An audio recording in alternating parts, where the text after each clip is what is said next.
एका गावात पुरुष व स्त्रियांची एकूण संख्या 1400 आहे. त्यात 560 पुरुष असतील तर स्त्रियांची संख्या पुरुषांच्या संख्येपेक्षा शेकडा कितीने जास्त अथवा कमी आहे.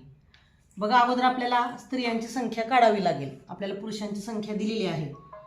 बघा, 1400 वजा 560, शून्यामधून शून्य गेल्या शून्य, शून्यातून 6 जात नाही, इकडून उसना घेतला, इथं राहिले तर झाले 10, इथं राहिले 3, 10 मधून 6 गेले 4 राहिले, 3 मधून 5 जात नाही, 13तून 5 गेले, इकडून उसना घेतला, इथं झाले 13, 13 मधून 5 गेले 8 राहिले. म्हणजे स्त्रियांची संख्या आली 840. परंतु आता शेकडा म्हणजे किती टक्के स्त्रियांची संख्या हे आपल्याला अगोदर काढावं लागेल. त्यानंतर पुरुषांची सुद्धा टक्केवारी काढावं लागेल. बघा, आता 1400 पैकी 840 स्त्रिया आहेत तर 100 पैकी किती स्त्रिया आहेत?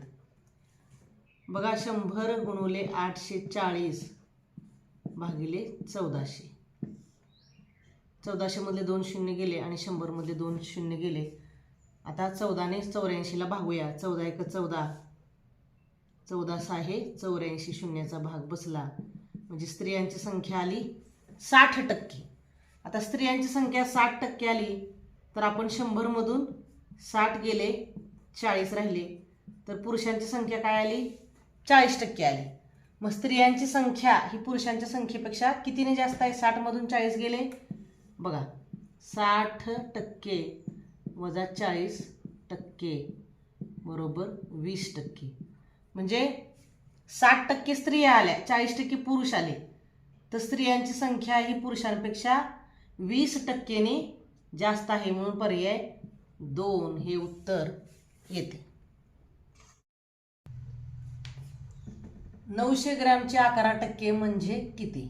बघा, 900 चे म्हणजे गुणुले 11%. टक्के म्हटले की आपण भागिले 100 करतो, म्हणून 11 भागिले 100 केले. 900 गुणुले 11 भागिले 100. 100 मधले 2 शून्य आणि 900 मधले 2 शून्य गेले. 9 गुणुले 11, 11 9 99. म्हणजे 900 ग्रॅमचे 11% म्हणजे किती? 99. म्हणून पर्याय 2 हे उत्तर येते.